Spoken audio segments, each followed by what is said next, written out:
Oh, hi. I didn't see you standing there. You want to come in? You want to see something scary? Hey, Cinners, how you doing? You're listening to the Sinful Cuts podcast, the podcast where Sean O'Connor and Shannon Bushman-Montalbano break down some of your favorite horror films. We take a look at all the decades, the wild, weird, and wonderful world of horror, and all it has to offer. So sit back, tune in, and have some fun. Here we go. Hey, Sinners, how you doing? Welcome to Sinful Cuts. I'm Sean, and of course, I'm here with my co-host, Shannon. And we are so honored that we have the incredible best-selling author Paul Trembley with us tonight.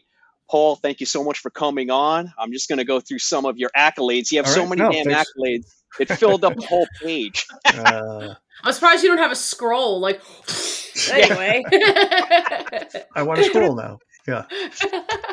Paul is the author of one of my favorite novels, and I'm sure you hear this all the time, A Head Full of Ghosts. It's one of my favorite novels of all time, and I'm also very mad at you, Paul, because it still gives me nightmares.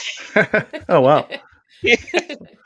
We've got A Disappearance at Devil's Rock. We've got The Cabin at the End of the World. We've got Survivor's Song, The Pole Bearers Club, the two crime novels, The Little Sleep and No Sleep Till Wonderland, the short story collections, Growing Things and Other Stories, and The Beast You Are. And oh boy, we have horror movie, the novel coming out in just two short weeks. 3 as of the recording of this. Yeah. All right. 3 weeks away, and I cannot wait for that. Thank you. I'm excited as well. I appreciate it. Sure thing. Paul has won the Bram Stoker, the British Fantasy, the Massachusetts Book Awards. His essays and short fiction have appeared in the Los Angeles Times, the New York Times, Entertainment Weekly Online, and so many damn anthologies that it'd take too long to list them all. So, Paul, the first question we always ask our guests, because the process that we have is, we beg you to come on. You're gracious enough to do it. And then we send you a list of the movies that we have. Yeah, it's a great list. Oh, thank you. Thank you. Yeah. Shannon and I had a lot of fun putting it together, but you chose the movie, the 1954 movie, Them. And the first question we always ask is, how come them? It's funny. I've found myself thinking about that movie more and more over the last few years. I mean, because I think it's one that, like, if you're under a certain age, I don't know, let's put it like under 35, maybe you haven't seen it. Like, why would you have seen it? I don't know. Like, for me, like, my introduction to horror was Creature Double Feature, this local program to Boston, Massachusetts, that on, pre-cable TV. I'm aging myself, but I was very young. On the weekends, the first movie would be Godzilla, or Gamera, or maybe even Reptilicus, which was sort of a bummer of a day because Reptilicus is so bad, but fun bad now. And then the second movie would be a more straightforward horror movie. So Them was definitely in the heavy rotation. So for me as a kid, that was just a movie I'd seen a ton of times and loved it. I wrote a short story riffing on it a little bit. It's called Them, and it appeared in my collection that was out last summer. So I don't know, like giant ants, what's not to like? And it's such a well-made movie, like for a 50s black and white. And, we'll talk about this obviously when we get into it, but, getting to rewatch it with my 19-year-old daughter, she really liked it too. So that was a lot of fun. Oh, I love awesome. That. I love hearing that. I came up the same way. I cut my teeth with all of that Chiller Theater, Creature Feature. We had Chiller on WPIX and Creature Feature on WOR, and they were fantastic. I just would eagerly wait for Saturdays and Friday nights, and you never knew what you were going to get. And I think that was part of the excitement of it. And especially as a little kid, sometimes they were, kind of like a little rubber mask, and they weren't so scary. Yeah. And sometimes they put you, you were like a cat on the ceiling. They scared you so bad. Oh, well, when I was a kid, it didn't matter if it was rubbery. It still scared me. Like, I vividly remember having Attack of the Killer Shrew nightmares, even though, like, if you watch that now, or even because it got like the Mystery Science Theater 3000 treatment, deservedly so. There were dogs with things on them. But so as a kid, I was not discerning as to what looked real or not real. But the ants in them always, they don't look like real ants, but still they were so big and they had that sound. Yeah, I don't know. Just Yeah. it was the audio, the sound design is incredible in this movie because it really is that like and especially the little girl, you're kind of using her as your proxy, and she's freaking out when she hears it, and you're like, all right, what's going on? What's going on here? Yeah. And I'll go as far as to say I think Jim Cameron's got, he owes a little debt to them with Aliens, because I see the correlation. 100%. When I watched it this week, it was just jumping off the screen at me, especially like the flamethrowers and the sewers at the end. I'm like, God damn it, this is Aliens. Yeah, no, I wrote the same thing down. Like I took like a little bit of notes, but yeah, Aliens for sure. I took, some inspiration from that movie, which makes sense. I mean, like, it's funny, like someone who writes now, I'm always thinking about the things that influence me, and I love riffing on that. But like, you forget, like, oh yeah, these things that sort of are indelible movies or books to me. Like, oh yeah, no, those had inspirations from elsewhere too. So yeah, it's kind of fun to be reminded. It's like, oh yeah, that, I'm sure he was definitely watching those parts. I want to back up like 10 seconds just to say, you talked about waiting for Saturday too. That's like the thing that you can't replicate now. The idea that you had to wait a week for these two movies to show up, and like you said, you weren't even, maybe you hadn't seen them before.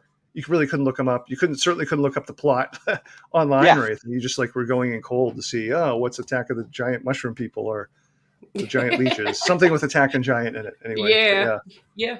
I used to comb through the TV guide just looking for anything that looked remotely horrific, and sometimes, sometimes you're spot on, and sometimes you're watching something that's so far away from horror, and you're 45 minutes in, and you're like, I know something scary is going to happen. It's got to. It was a lot of trial and error back then. I'm waiting for Shannon to roll her eyes or say something about like us old people waxing philosophic about these weekend programs. No, not at all. Not at all. I'll admit I didn't grow up with that. I grew up so I'm a 1981 baby. So I grew up but my introduction was more of watching the Tales from the Crypt, which actually came from my father bringing me to the comic book store, and I would get the comics. So when I learned it was a show, I was just like, Dad, and I tell Sean this all the time. Like, parents just fed into it. They're like, oh yeah, she likes it. It's fine, whatever. Like she has a hobby. It's okay. It keeps her busy. Yeah. Keeps her out of trouble. Yeah, but like I loved, my mom was a huge fan of Anne Rice and like vampires, so she took me to majority of the vampires. I think the previous episode they re-released Dark Shadows. I could think like in the early 90s, and my mother was so excited about that and had me sit down and watch it. So I grew up a little differently, but nice. My generation was the Are You Afraid of the Dark on Nick at Night. Right. And then obviously walking the first place I was allowed to walk to without my parents, as long as I had a friend with me, was the video store right up the road. So I would rent all the all the slashers and or anything that looked weird. I think the weirdest one I ever picked was probably Basket Case, probably. If not Chopping Mall. I remember I was just like, this looks interesting, but but what you guys were saying, like flipping through the TV guide and just going in blind, that's how I would do it in the video store too. Sometimes just looking, it's kind of like now looking at a bottle of wine, like, oh, this one looks good. But you would just, you'll have them all. But you would just go in hoping for the best. But it's always an exciting adventure. I kind of miss those days where it wasn't it's not necessarily instant gratification as much as it's nice to have it. Like, oh, we could watch this. So many movies this last week. Actually, Sean to be proud of me. But yeah, it's we all had our different paths, but I feel like they're all parallel to the same Paul, subject matter. I won't speak for you, but I feel I may be a little bit older than you, but I can guarantee you that my parents could not name one thing I watched as a child. we were unsupervised. Yeah. We had full reign. It's just as long as we weren't making noise or breaking anything, have at it. Yeah. Well, so my mom definitely was not into scary stuff. But my dad he would watch. He was more sci-fi, but like I vividly remember him coming home from Alien after it screened, and I was like 7, and hearing like my father, my aunt, and my mother, because she went. So I think that was the last time she went with him to the movies. They were so terrified, and that terrified me as a 7-year-old. I just vividly remember like being scared of the movie Alien, just based off the adults talking about it in hushed tones. No, so it was kind of fun. I had a younger brother who was a total gore hound.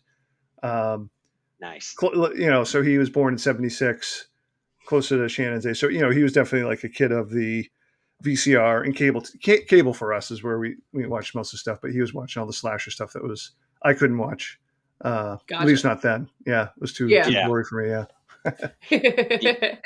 Yeah, you just dine out on cable. I mean, I remember one summer, Wes Craven's Deadly Friend. I must have seen that movie about 70 times because every time I turned on cable, it's on. And you were just like, oh, I guess we're watching Deadly Friend. Okay, here we go. Right. This is what fate decided for me. To bring it back to them, like my brother and I've seen that movie tons of times, and occasionally one of us, usually me, will randomly start singing what sort of the old drunk in the hospital, make me a sergeant in charge of the booze. Like weird what sticks with you. So we'll do what we like to call the hard yards for them, just to go over the directors who wrote the screenplay. So we've got Gordon Douglas directs the film from a screenplay by Ted Sherdman, and Russell Hughes did the adaptation. George Worthing Yates gets a story by credit, and the cinematography, which I think is really, really good, by Sidney Hickox. And then your actors, you've got James Whitmore as Sergeant Ben Peterson. You've got James Arness as Robert Graham. Edmund Gwenn, who for we'll get into it, but Edmund Gwenn for me, he just steals this movie. He's so damn good. Yeah. And he really sets up like the stereotypical kind of bumbling genius scientist that really doesn't know how to like tie his shoes, but can tell you how to split the atom, Yeah. Joan Weldon is Dr. Patricia Medford, Dr. Harold Medford's daughter. Then we got Fess Parker in this bonkers cameo that actually landed him Davy Crockett at Walt Disney. And then you got Sandy Desher as that incredible girl who really sets things off in the beginning. So, so let's get into them. I mean, originally they wanted it to be 3D. They were going to shoot it in color. The 3D camera malfunctioned. And then the next day they found out they're making a black and white movie. But there's still some 3D elements to the film, like with the flamethrowers and the titles, which I think is pretty cool. Oh, yeah, the title for sure, right? Yeah, I forgot about the title. And that's in color. Or I wonder if that was the only thing in color. Which I had totally forgot until I saw it. Yeah. Yeah. I don't know why they went with color. I guess just to make it pop, I'm assuming, just to make it stand out, I guess. Yeah. It does. It works. It works. It definitely for sure. Works. Mm-hmm. So, Shannon, do you want to typically what we do is we do a quick summary of the movie because, we like to think that most people have seen the movie, but if not, we just give them the basic plot points. So, Shannon, you want to have at it? Yeah, basic plot. So the earliest atomic tests in New Mexico caused common ants to mutate into giant man-eating monsters that threaten civilization. I don't know why I went British towards the end, but here we are. I liked it. I really did. I appreciate your character work. I try. Paul, I'll put it to you. Yeah. What do you think sets this movie apart? Because there's an abundance of creature features in the 50s. Some good, most not. But this movie, this is a very well made movie, and it resonates. Before we even continue, I did have a question though. Was this like the time frame where like the creature features, where a lot of them were, like maybe like an actual, let's just say tarantula, where it was actually tarantula. Like depth. Yeah. It was depth perception, where it was up close, and like they would use the depth perception, so like the creature would actually look larger. Right. Like was this like around that same time frame? Because it was really impressive that they didn't do that with this movie.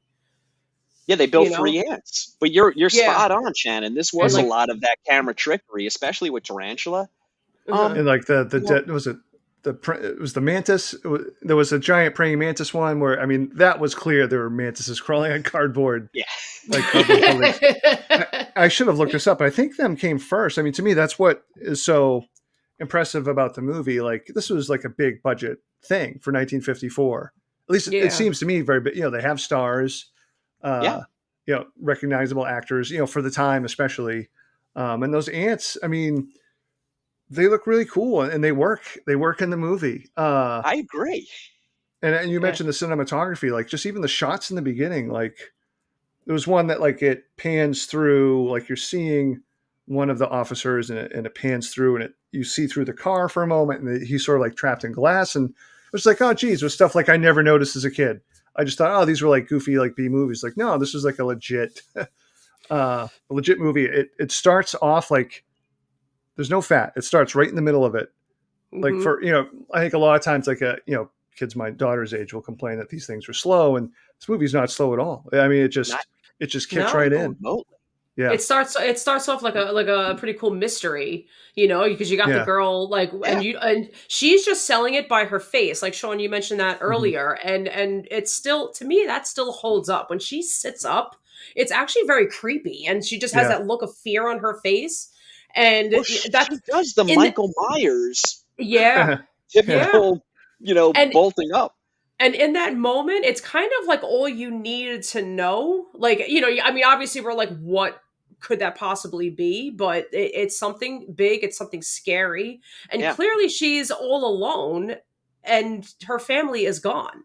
Yeah. You know, and it's also to another insinuation where, granted, like as far as the attack or the gore, if you will, it for especially today's standards, we could say that it's pretty tame. Oh yeah. Yeah. But honestly, the attacks can be pretty scary, and you also have to kind of remember like the underlying subject matter that, because I'm pretty sure they insinuated when they were looking through the wreckage at the trailer that there was another kid. Yeah. Right. And so basically this is, kids are not safe, you know, like, like obviously these ants don't care you know, and that's a very scary thing. I love that you pointed out that it is a mystery. I mean, guys, we don't see the ant. We're like 25 minutes in. Yeah. Maybe even longer. Yeah. Give or take.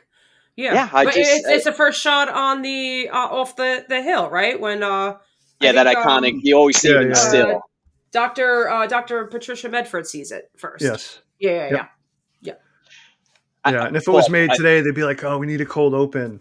Like, no, like, you know, it was like this investigative piece where like you're seeing the damage. You know, let your imagination play with it. I definitely got some Jaws vibes throughout the movie. Like, oh no, Spielberg definitely watched this movie. Oh hell even like I feel like the autopsy scene, which comes later. You know, they're describing just a piece that's left. I don't know. I mean, it sounded like, you know, they were talking about Chrissy's arm, you know, from Jaws. Yeah. Anyway, sorry, that just occurred to me. Yeah. No. I like it. I definitely agree. Now, all right, so we do have to point out one thing, and Paul, this is going to tie in beautifully to the new ink you have on your arm. 1954, we have Gojira. Yeah. We've got Godzilla come out, and is them the U.S. answer to Godzilla and vice versa? I mean, we both have two atomic age movies that are very well made, that are just illustrating the insane horror of the atomic age. And I love the fact that they're released in 54, you know?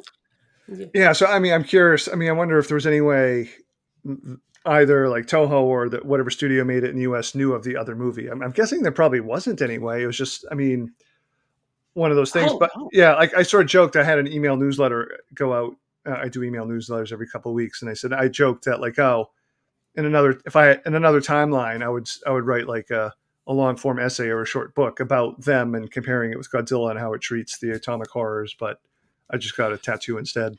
Come on, no, okay. For the people at home, there's the 54. Yay! Awesome. Yeah, it's. I get too many. It's this version of them. That one. Amazing. So I like Godzilla, but one of the striking things of them, very U.S. So it's in terms like the army shows up, and very much like Aliens you referenced earlier. The army shows up. They know what they're doing. You know, they're the good guys. It's almost like it skirts the line of like fascism at times because they keep a little bit. They keep one of the pilots like in the loony bin, as they would describe Right? it. Purpose is like, no, it's safer. We can't let people know. We have to protect them. But it was like this weird, like very close to post-war, like, no, they're doing the right thing. This is what we're doing, and this is how we're doing it. And there's people that die and there's sacrifices to be made, but like the machinery, I assume it was purposeful or maybe, but like, comparing the ants, because you do get to see like when the doctor's talking about how the ants organize and fight and stuff like that. I mean, the army itself is very much like those warring bands of ants. Yeah. Compare that to obviously the weighty trauma, that Japan society is dealing with making Godzilla. It is a striking, dichotomy between the two. Whereas like the atomic horror is like, oh no, what have we? It's sort of like what have we done, but it's still more focused just on us as opposed to you actually dropped 2 bombs on another culture. It's more like, oh, we explode all these bombs in the desert. What could be growing now? It's still obviously just so focused on the U.S. Yeah. So in that way, it's very much a movie of its time. Very interesting. I mean, just to see sort of like that gung-ho American outlook just laid open on celluloid like that. They literally used the movie as a recruiting tool. They could have, yeah.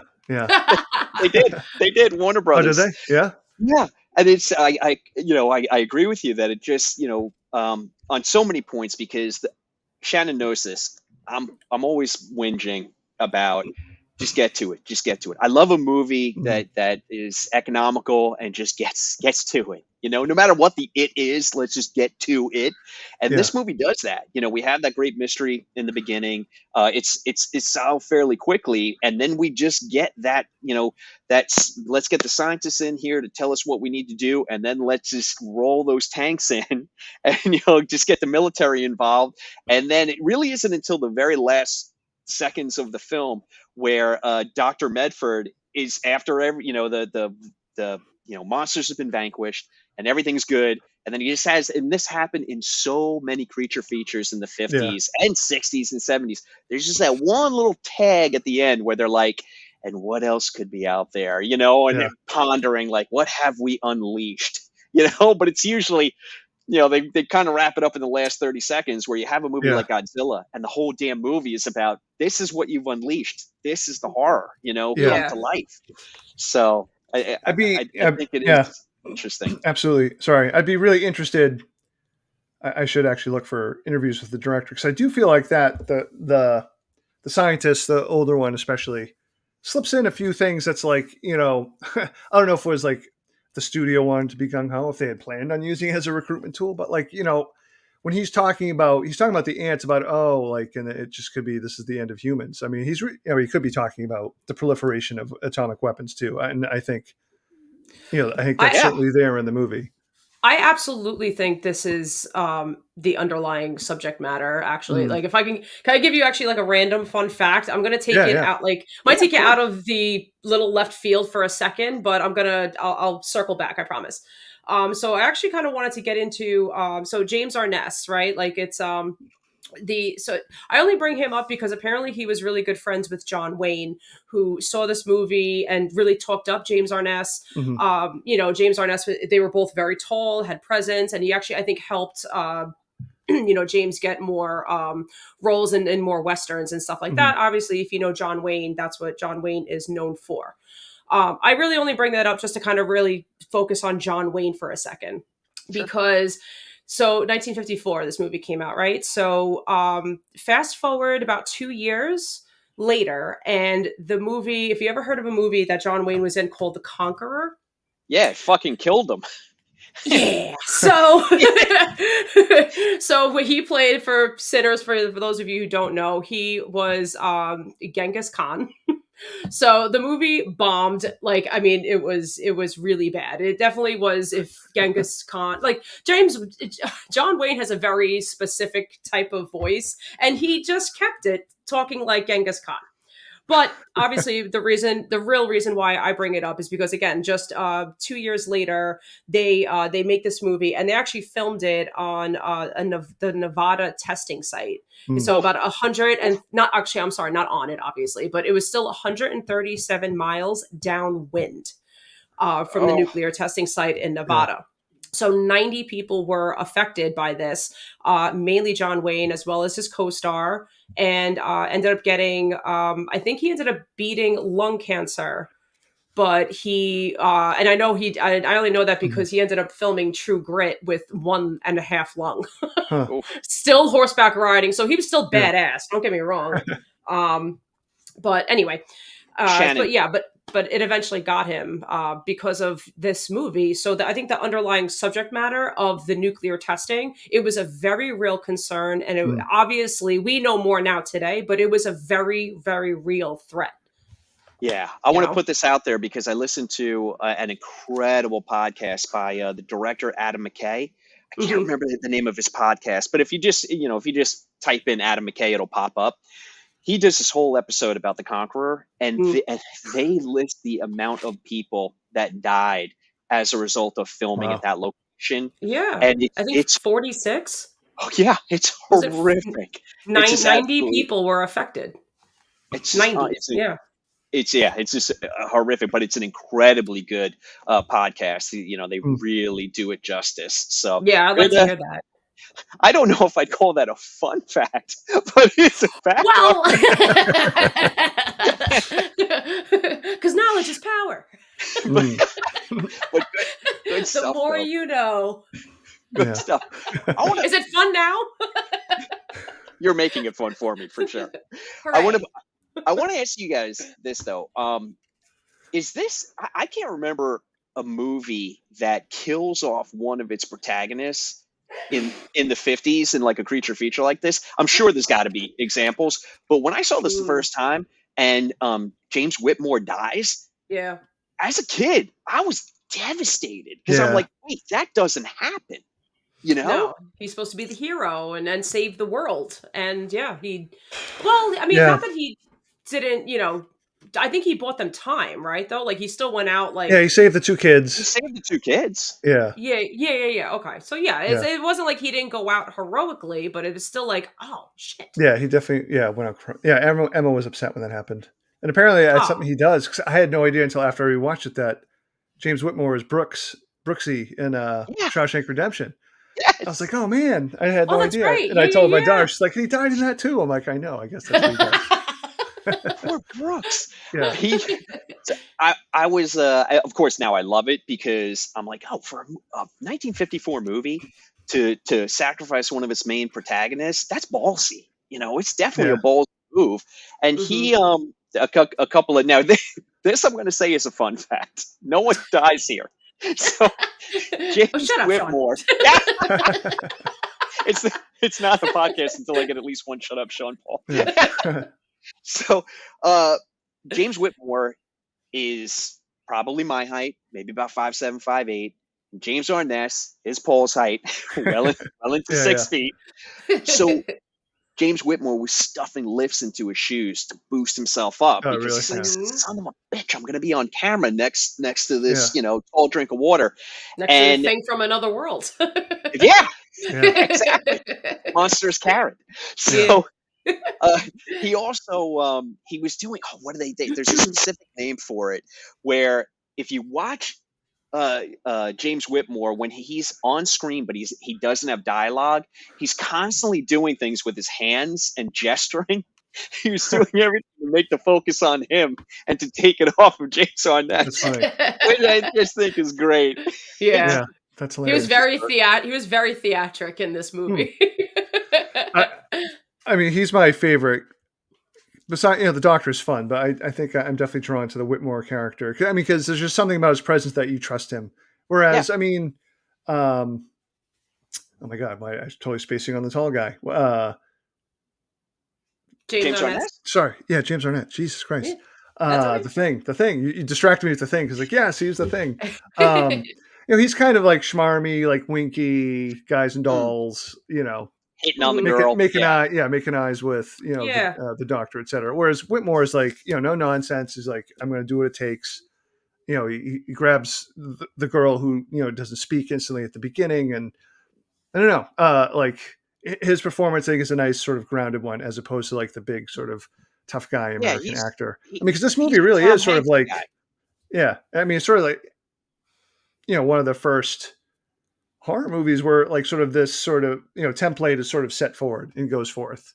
Or at least sort of in that way of like, and even like James Whitmore dying, like, oh, we're going to have this noble sacrifice so everybody else can live without any further thought. To me, it's like that, obviously there's stories of sacrifice throughout all cultures, but that typically sort of like a pro-American version really bothers me, that like, oh, we need to grind some people in the gears to keep everything going, which is a horrific thing. And, that's probably unfortunately true just on some level to have a society of a certain size, again, which is horrific to think about. But like, Whitmore's character sort of represents that. Oh, he saves the kid, he dies, but we killed the ants. America lives for another day. USA wins. That was a big Brandley thing. I have no idea if that made any sense at all. But I've got to talk about Edmund Gwenn as Dr. Medford. I enjoy this character so much, and I enjoy his performance so much. He really is just that like bumbling genius. And the scene when they're in the helicopter, him and James Whitmore, and he keeps forgetting to say over. Yeah. A little Whitmore, you have to say over. Costello routine. Yeah. Yeah. But he knows it's over. She knows it's over. It just makes this movie that much better because there is a sense of humor to it. There's a playfulness, which look, you didn't get. We just did Creature from the Black Lagoon just a couple of weeks ago, and I love that movie. I adore that movie, but it's pretty bereft of humor. I mean, it's just not a lot there. It's actually very depressing if you think about it. Yeah, I mean, dumping a lot of chemicals into the Amazon, and we were saying if you are not white in that movie, you have a very definite expiration date for sure. Definitely. So, but I just love the sense of humor in that. Yeah, when he's like, he put on the goggles wrong, and he's telling him how to put them on. Yeah. Can I point out actually something interesting as well about his character? Do you guys notice the way like he treats his daughter? Like, I feel like the way like he speaks to his daughter, like he speaks to her like a scientist. Yeah. Which I found to be really interesting, and I'm not trying to be like, trying to make it about like the, women and women rights and, I'm not trying to like necessarily take it there, but it was still like, very, man culture, I would say, more so.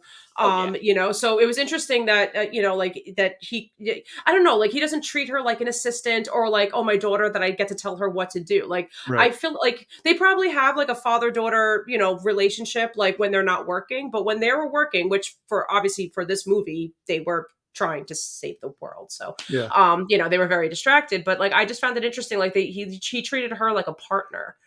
I don't know. I just wanted to point that out because I just thought that was an interesting dialogue. I don't know if that was on purpose. I'm not really too sure, but they made her a very strong character, like smarts wise, like not necessarily. She was not a damsel in distress. She was somebody who was very, very needed for her knowledge on, assisting, the government and the army, to take out this threat.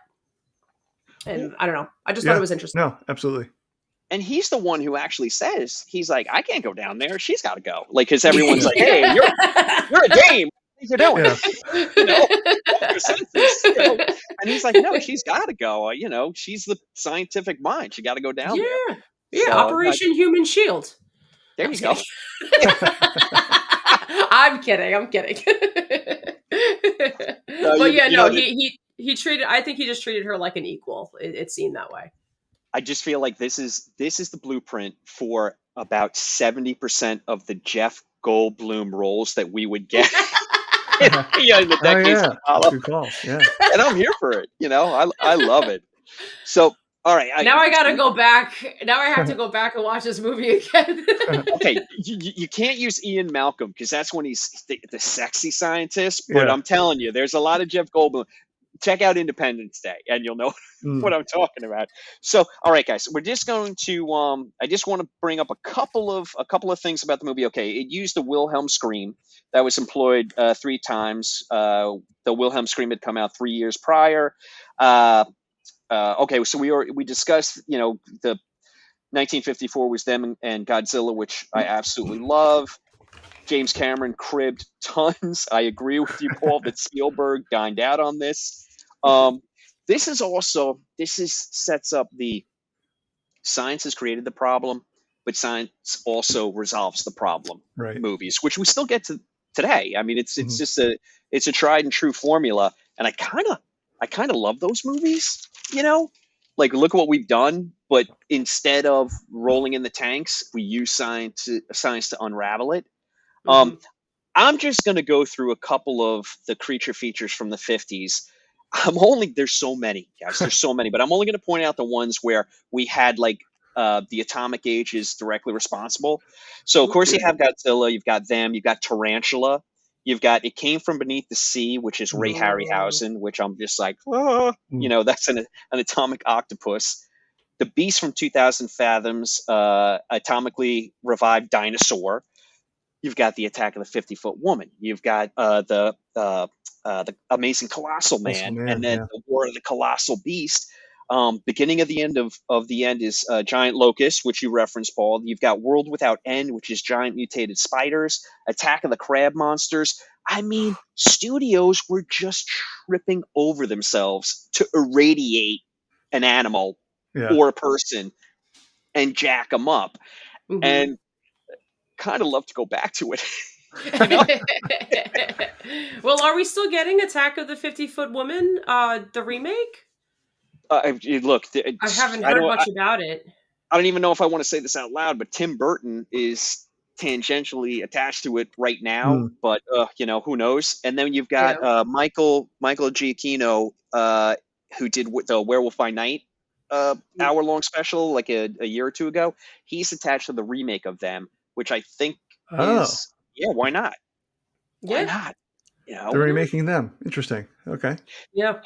It's having a little trouble getting off the ground because guys, they're pitching it. You get a studio involved, and then they get cold feet because they're like, "Are we really going to remake something from the 50s? Yeah, do it. Yeah, please." I was just going to say, is it because they can't find 7 to 8 men to work a mechanical puppet? You only need a puppet. Yeah. Don't necessarily need CGI. Maybe a little bit. And the LA River, my first time going to LA and seeing those dried riverbeds, I was just thinking about them all the time. I don't know if either of you have a chance to go to LA, but just there's so many things that just stick in that movie. Stick with me. I always think of them, and I always think of Return of the Living Dead. The beginning scene where they're all walking, and it's supposed to be I think the movie's supposed to take place in Cleveland or something like that. Oh, but you can totally tell they're in City of Industry. They're shooting down there. So I absolutely love it. So I mean, Paul, at this point, I think that we've done justice to them. I do love it as look. I think Godzilla is just always going to be the apex of atomic age monsters, because not only is it it's Godzilla, but it also it has so much to say, where the American made movies are just kind of hey, look, we got big guns and we like to it's sort of like the difference between the original Alien and the far inferior Aliens. Don't get me wrong, I enjoy Aliens, but in terms of artistic merit, the feel, the emotion, the emotional weight of each. Absolutely. Absolutely. I'm laughing because I know I just made Phil Fracassi mad and a few other people. We're going to circle back to that because Philip's on in a couple of weeks to do a movie with us. Yeah. So all right, we'll bring this up for sure. All right, I got to talk about Alien real quick because they just released it for the 45th anniversary, and it happened to land on my wife's birthday, and I approached her about 7 times that day. And I'm proud of myself because all 7 times I turned around and just sat back down and said, "Don't ask your wife if you can go to the movies on her birthday." Don't do that. Don't do Because that. they still want to be married the next day, Yeah. She wouldn't want to go see Alien with you? She would, because my wife is an absolute But not on gem. her birthday. Yeah. She would go, but not on her birthday. But here's the I'm gonna I did this for Shannon last week, where I don't know if you can relate to this, but my wife is the kind of person that I'll be watching a movie and she'll walk by and she'll comment like, "This looks dumb. Why would there be a werewolf?" Or, "Why is there a vampire? That's so stupid." And then so unrealistic. then she'll come back a couple of minutes later and she'll kind of stand there and ask a couple more questions. Then she'll go, and then she'll come back a minute or so later, and then she'll get closer to the couch. And then the next thing I know, I look over and she's like this. And, and then the questions start. How did he become a vampire? Is he friends with the werewolf? Do the werewolf and the vampire, do they live together? Are they in a relationship? And I'm like, why didn't you just How did they get to the planet of the vampires? I'm just reading your poster, yeah. So wait, I have a real hard situation.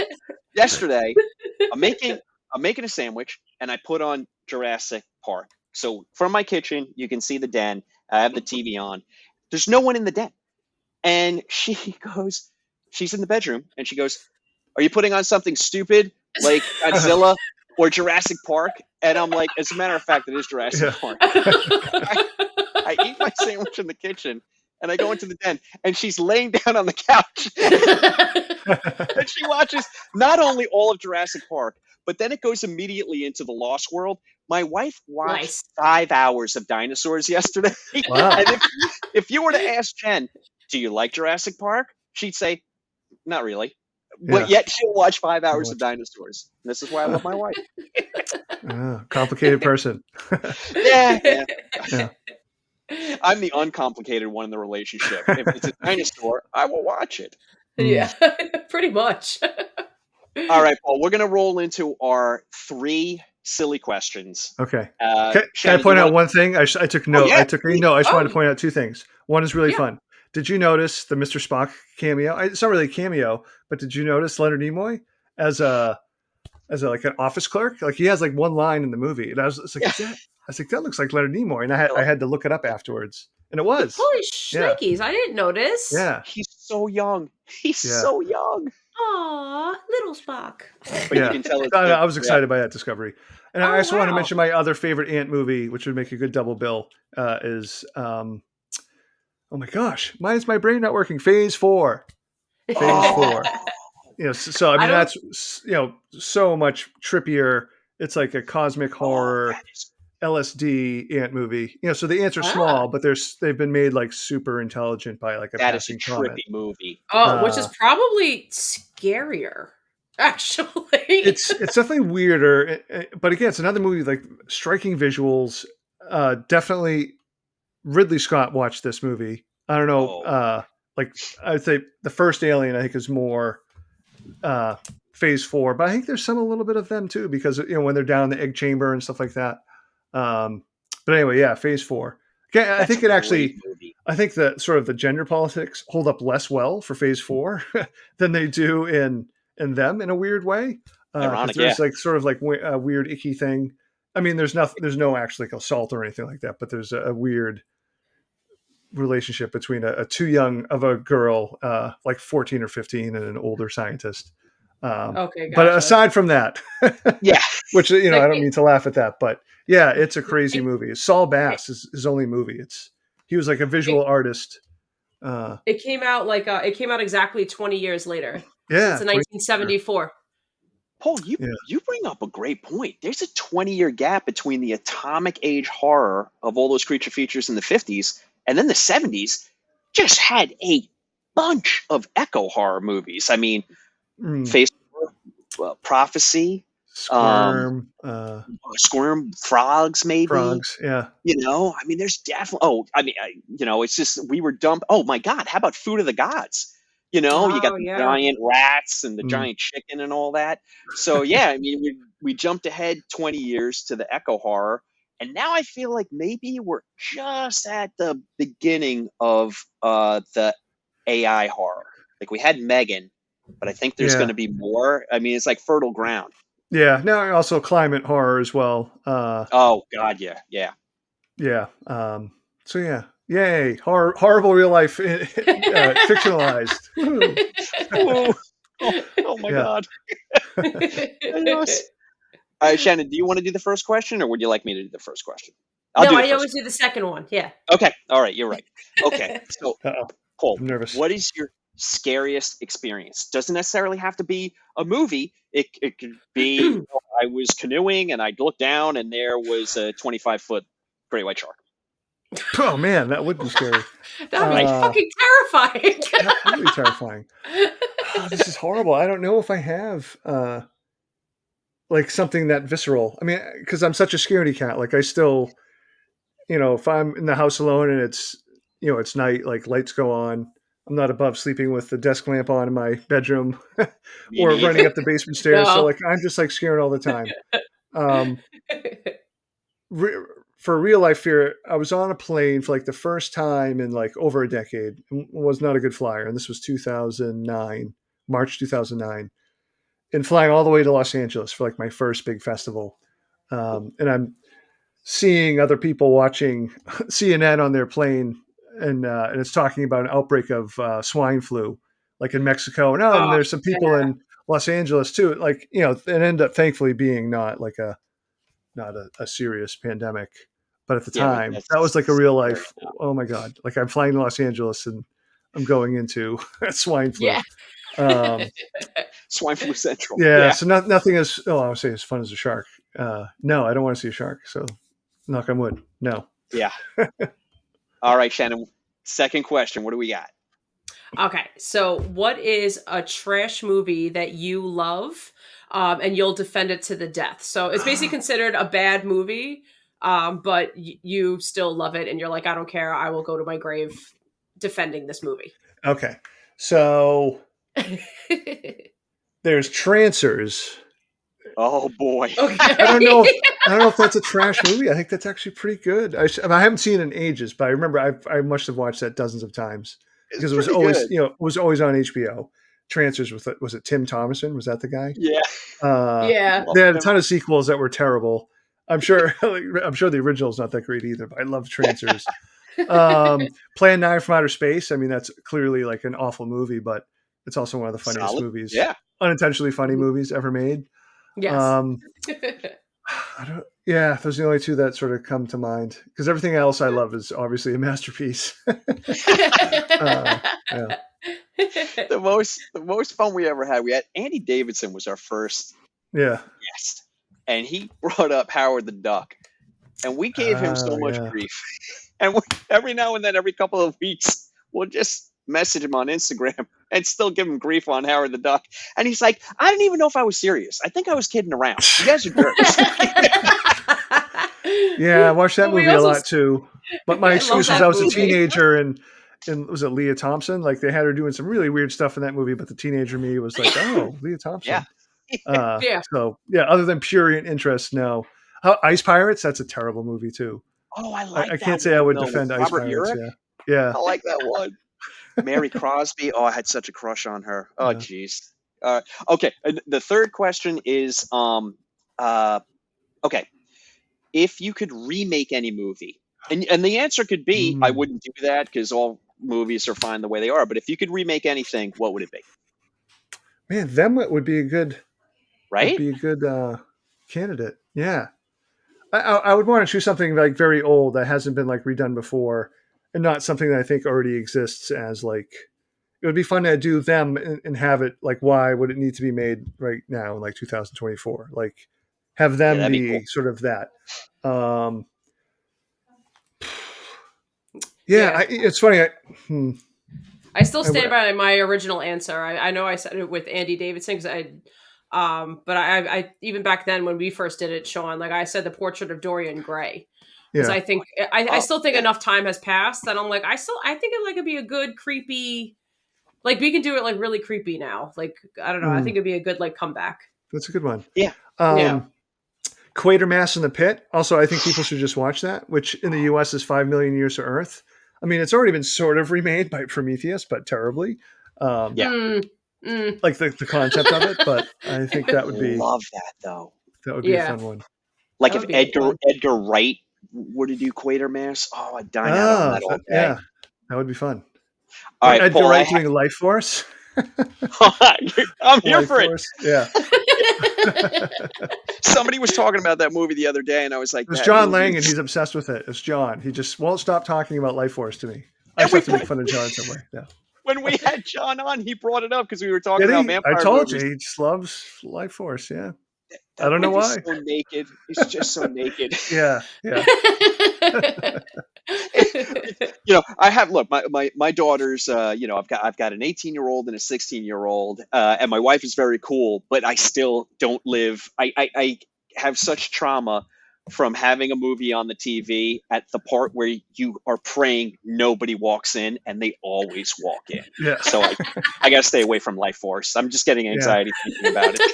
I'm even thinking about remakes now. Like if we took like some bad ones, like Prophecy was an unsuccessful movie, but maybe you could make a decent movie out of that now. I don't know. Yeah, you never know. You never know. Hell out of Prophecy right now. It's not. I mean, I think what I love about Prophecy is just it goes pretty bonkers, and they have no problem killing children in that movie. It's almost like their mission in the beginning. They really do. Paul, I figured out your scariest moment. I'm gonna throw this at you. What if you were to fall into a vat of pickles? That would be terrifying. That would be absolutely terrifying. Yeah, that would break my mind. I would not recover from that. I would physically be okay, but mentally, no. Yeah. Well, we want to give you time now. Please promote the hell out of all the good stuff you have coming up.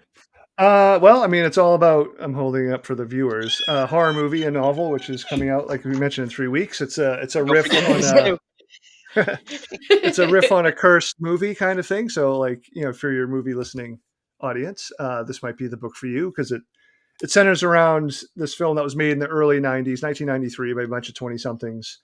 And they were making like a low budget indie art house pretentious horror movie, which is my favorite. Nice. And, sort of part of the trope is like, they filmed it, but it never went to screen because something terrible happens at the end. And that sort of, hangs over most of the book until you find out. And you do find out what happened. But the story bounces back and forth between the present, where there's this man who played a character called the Thin Kid in the horror movie. He's never named. He's just the Thin Kid. And he's talking about what it was like on set, on some of the controversial scenes they shot where things happened, but also like talking about his experience rebooting the movie. So it skewers Hollywood a little bit, but also pretty disturbing. And just because I can't do anything like straightforward, the book, I'm just going to open up to a page or two here.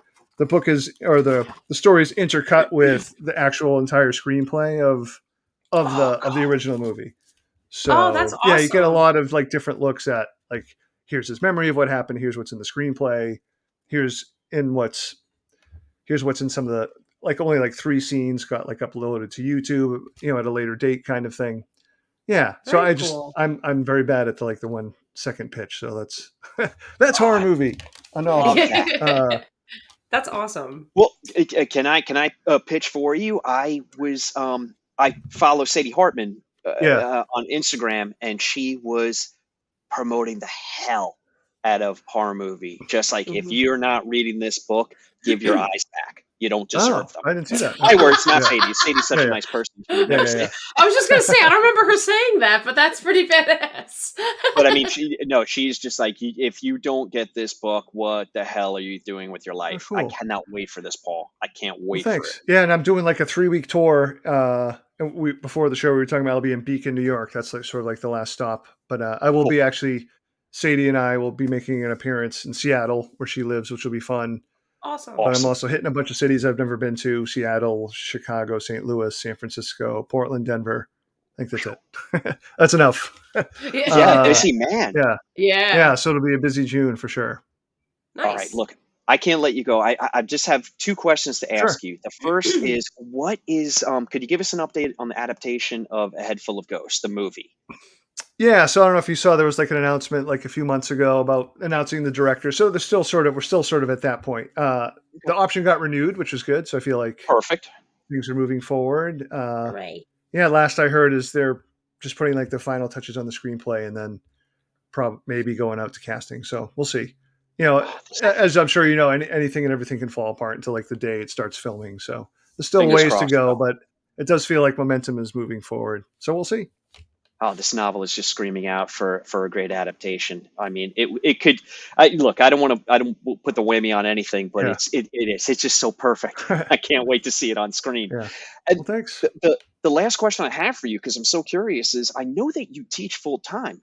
What's your writing process? Where do you find time for it? I just try to steal like an hour a day where I can. Weekends, obviously, I do more in time off from school.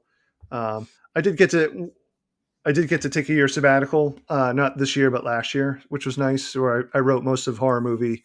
And then I sort of randomly wrote like a not middle grade horror novel. That'll be out next summer. Oh, cool. Yeah, Nice. I think they let me be pretty scary with it. So I'm excited for that. So the short answer, excuse me, it is, I find it's becoming harder and harder to balance. I don't like this year. I was like, how did I do it before? But I did it, for 20 some odd, more than 20 some odd years. So yeah, for me, it's like a lesson in time management. Just like, all right, I'm going to carve an hour and a half out here. And it's just because I've been doing it for so long, I'm able to sort of work like in those time increments. There's a math term for you. Yes. Hey, thanks for carving out the time though, because it's, I mean, I just love your work and thank you. I appreciate that, John. Eagerly await the next one. I mean, it's a horror movie. I can't wait for the one after that. Yeah. We thank you so much for coming on tonight. We're definitely, if you'll do it at a later date down the road, I know you're incredibly busy, but what we'd like to do is say, okay, you did one for us and then one for you. So if you come back on down the road, you can pick any movie that you want. Okay, cool. Yeah, that'd be fun. We'll talk the hell out of it. Yeah. Maybe we'll talk about transfers. Oh, yeah, I don't have that on DVD. I don't know if that's worth talking about for an hour, Shannon, but maybe. Thank you so much. Maybe we'll do a double feature. Yeah. We really appreciate your time tonight. And good luck with horror movie. That damn book is just, I mean, I can't wait to get my hands on it. I'm so excited. It's going to be the book of the summer. Well, thank you. Fingers crossed. I appreciate it. Yeah. You got it. Thanks. Take care. Bye. We'll talk to you soon. All right. That's a cut.